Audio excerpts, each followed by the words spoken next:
దండకారణ్యంలో నక్సల్స్ వేట కొనసాగుతోంది. కీలకమైన నేతలందరూ కూడా చనిపోతూ ఉన్నారు. అండ్ రాముడు తన 14 ఏళ్ల వనవాసంలో ఎంతోమంది రాక్షసులతో పోరాడింది దండకారణ్యంలోనే.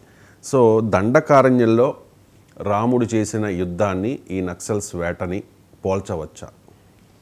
ఎస్ అండి, దండకారణ్య భారతదేశంలో దండకారణ్యం ఫ్రమ్ రామాయణ టు ఇప్పుడు ఆపరేషన్ కగార్ వరకే నక్సలైట్ల పోరాటం జరుగుతుంది దండకారణ్యంలో. అసలు ఈ దండకా ఫారెస్ట్ ఏంటి?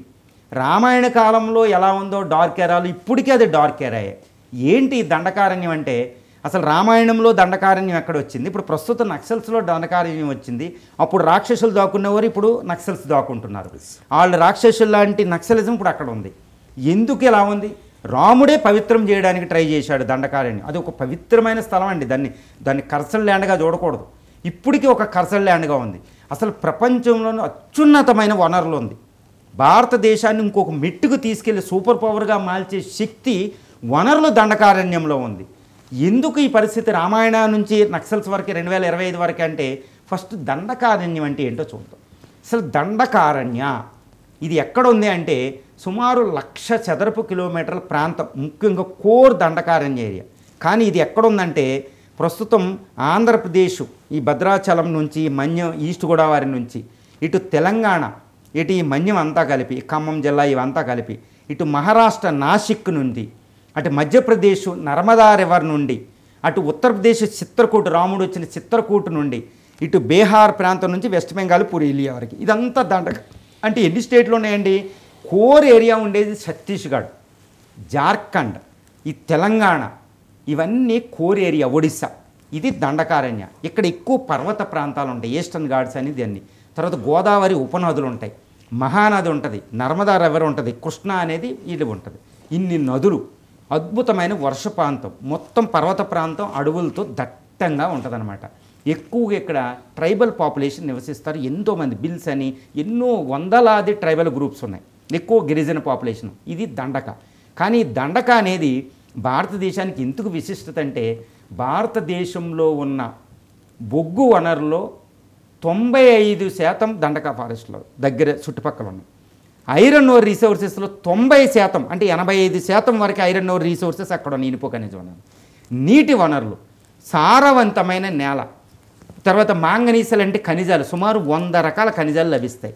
ఇది హాట్స్పాట్ ఆఫ్ ఇండియా. కానీ ఎప్పుడు అభివృద్ధికి నోచుకోదు. భారతదేశంలో తీవ్రమైన పేదరికం ఉండేది దండకారణ్యం. ఇది దండకారణ్యం. ఇప్పుడు రామాయణంలోకి వెళ్దాం. రామాయణంలో దండకారణ్య అరణ్య పర్వంలో బాలకాండలో కూడా వస్తుంది. బాలకాండ, అరణ్యకాండ. రామాయణంలో దండక ఎక్కడ వచ్చిందంటే, మొట్టమొదటిగా విశ్వామిత్రుడి యాగాన్ని రక్షించడానికి రామలక్ష్మణులు వస్తారు. ఆ యాగాన్ని రక్షించడానికి 1 డేలో హీరో అయిపోతాడు రాముడు. Hero of the sub continent అయిపోతాడు. అది విశ్వామిత్రుడి చేతిలో. ఏం జరిగింది దండకారణ్యం అంటే, యాగాన్ని రక్షిస్తాడు. ఎవరి నుంచి? ఈ మారీచ సుబాహు నుంచి. సుబాహుని సంహరిస్తాడు. మారీచుడిని 10,000 కిలోమీటర్ల అవతలకి విసిరేస్తాడు ఒక మిసైల్ ద్వారా. మిసైల్ బాణం అంటే విసిరేస్తాడనమాట. అది ఫస్ట్. తర్వాత అక్కడ అహల్యాన్ని రక్షిస్తాడు. అహల్య అంటే ఇప్పుడు ఒక రకంగా వేశ్య వృత్తి పేరు చెప్పి అహల్యాన్ని ఇంట్లో బంధిస్తారండి. ఆ బంధించిన ఆవిడ్ని ప్రిన్స్ కదా, అద్భుతమైన నేతలు కదా, ఆయన చెప్తే సమాజం ఉంటుంది, బయటికి తీసుకొస్తాడనమాట. ఒక అద్భుతంగా రామాయణం ఏదో రాయా ఎలాంటిదాన్ని ఎలా తీసుకోండి. వేశ్యలను కూడా వేశ్య, ఎందుకంటే సమాజం వల్ల ఆవిడ వేశ్య. ఆవిడ చేసిందా? ఇంద్రుడు దొంగతనంగా వచ్చాడు, అహల్య చేసిందా, నువ్వు ఒప్పిస్తాడు. సో అహల్యాన్ని రక్షించిన దండకారణ్యం. ఇక్కడ 2 అయిన తర్వాత తాటకిని చంపుతాడు. తర్వాత మళ్ళీ అరణ్యవాసం వచ్చినప్పుడు రాముడు 14 సంవత్సరాల్లో 13 సంవత్సరాల పాటు నివసించింది దండకారణ్య ప్రాంతం. కానీ ఇక్కడ ఒక మిరాకిల్ చూడాలి దండకారణ్యం. ఇప్పుడు నక్సలైజంలోకి వస్తాం. అక్కడ ఏంటి? అందరూ కరదూషణులు. అర్థమైంది? శూర్పణఖ ముక్కు సేవలు. కరదూషణలు అంటే రాక్షసులు 14,000 మంది రాక్షసులను చంపుతాడు. అంటే అప్పుడు రాక్షసులు ఉండేవారు. ఎందుకంటే ఈ అందరూ దాక్కునే ప్రాంతం అనమాట. అది ఇప్పుడు నక్సల్స్ దాక్కున్నట్టు. ఇప్పుడు నక్సల్స్ ఉండేలాగా రాక్షసులు వాళ్ళందరినీ సంహరిస్తాడు. ఎందుకు సంహరించాడు? ఊరికే చంపేశాడా? అక్కడ ఎందుకంటే ఋషులు అంటే అద్భుతమైన ముక్తి, ఈ ఇవన్నీ ఉండే అనమాట ఆశ్రమాలు, వాళ్ళు రక్షించడానికి. ఎందుకంటే అహల్య ఉంది, 2 అనసూయ ఆశ్రమం ఉంది అక్కడ. అర్థమైందండి? ఎంత ఆశ్రమాలు ఉంటాయి. శరభాంగుడు ఆశ్రమం ఉంది, విశ్వామిత్రుడు ఆశ్రమం ఉంది. ఇన్ని ఆశ్రమాలు ఉండే వాళ్ళని సంహరించడం అనమాట. ఈ మేధావులను సంహరించే వాళ్ళని చంపేస్తాడు. అంతేగాని దాన్ని పవిత్రం చేయడం. పవిత్రమైన స్థలం ఇప్పుడు కూడా శక్తిమాత క్షేత్రాలు అన్నీ ఉంటాయండి అక్కడ, నదీ స్థలాన్ని.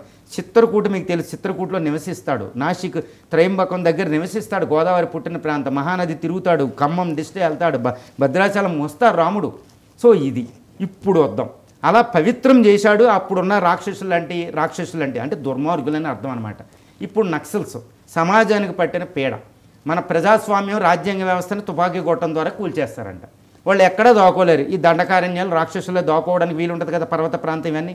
గిరిజనులు అమాయకులు కదా, వాళ్ళని మార్పించవచ్చు కదా, ఇది అనమాట. వీళ్ళు ఇప్పుడు ఉంటారు. వీళ్ళ వల్ల ఏ ప్రమాదం? ఇప్పుడు రాముడిలాగా మన రక్షణ బలగాలు, రాముడిలాగా ఇప్పుడు వ్యవహరించినట్టు ఇప్పుడు అమిత్ షా గారు వీళ్ళు మన ప్రధానులందరూ వాళ్ళని చంపాలి. ఎందుకు? ఇందాక నేను చెప్పిన వనరులు భారతదేశ అభివృద్ధికి కావాలి. నేను ఎవరో అంటున్నారు ఈ అదానీ కోసం వీళ్ళని చంపేస్తున్నారండి.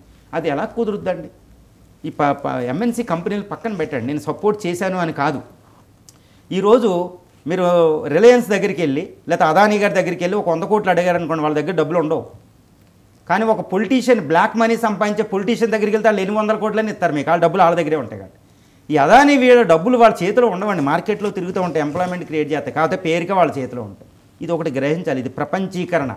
చైనా లాంటి ఒక కమ్యూనిస్టు నేషనే ప్రపంచీకరణలో సూపర్ పవర్ అయింది. మనం ఎందుకు ఉపయోగించుకోకూడదు?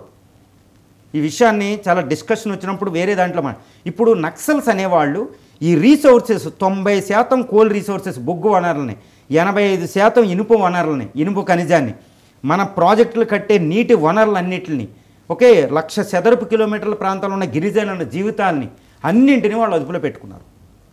వేలుమని పట్టుమని వేలుమంది లేరు. ఇవి గ్రోత్ రేటుకు ఉపయోగపడడంలే, సమాజానికి పాడుపడిపోయారు. పోనీ వాళ్ళు ఏమైనా చేస్తున్నారంటే వాళ్ళు ప్రాణాలు, వాళ్ళ జీవితాలు కూడా అక్కడే ఉన్నాయి అమాయకంగా. కాబట్టి వాళ్ళని సంహరించడమా, వాళ్ళని మార్పించడమో చేసి ఈ రాముడు దండకారణ్యాన్ని పవిత్రం చేసినప్పుడు మన సెక్యూరిటీ ఫోర్సెస్ పవిత్రం చేయాలి. ఇంత చరిత్ర. అందుకే రామాయణం నుంచి ఇక్కడి వరకు కొంతమంది అంటారు దండకారణ్యం అనేది కర్సని. కర్స అయితే అన్ని వనరులు ఉండవు కదా, అది కర్సలు కాదు. రాముడు పవిత్రం చేసిన నేల. అహల్యాబాయి, అనసూయ, సతీ అనసూయలు ఉన్న ప్రాంతం, గొప్ప క్షేత్రాలు ఉన్న ప్రాంతం. ఈరోజు దండకారణ్యంలో నక్సలిజం పోతే భారతదేశం 10% గ్రోత్ రేటుతో వెళ్ళి 2047 నాటికి అమృతకాల లక్ష్యాలు చేరుకునేంత శక్తి దండకారణ్యం ఉంటుంది. కాబట్టి రాముడు రక్షించినట్టు మన సెక్యూరిటీ ఫోర్సెస్ దాన్ని రక్షించాలని అందరం